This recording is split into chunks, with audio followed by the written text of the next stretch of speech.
हजरत लाल शहबाज कलंदर का सालाना 774वां उर्स मुबारक divisional commissioner Hyderabad Fayaz Hussain Abbasi और डीआईजी हैदराबाद तारिक रजाक तहारीजों का सेवन का दौरा।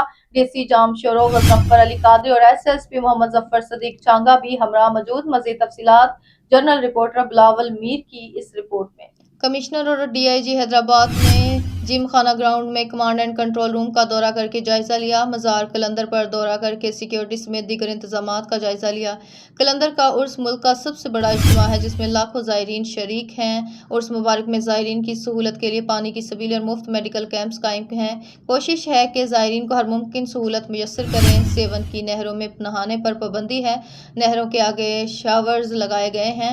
लाल बाग पार्किंग एरिया समेत दीगर इलाकों में ज़ायरीन के लिए वॉशरूम्स बनाए गए हैं। सेवन में रेस्क्यू 1122 की कैंपस भी मौजूद है।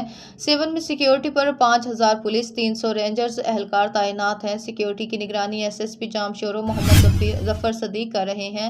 साथ में 2 एसएसपीज भी मौजूद हैं। मज़ार कलंदर और गिरदोनवा में सीसीटीवी कैमरों के जरिए निगरानी की जा रही है। मज़ार पर खवातीन की चेकिंग के लिए लेडीज पुलिस एहलकार तैनात हैं। एसएसपी जाम शोरो।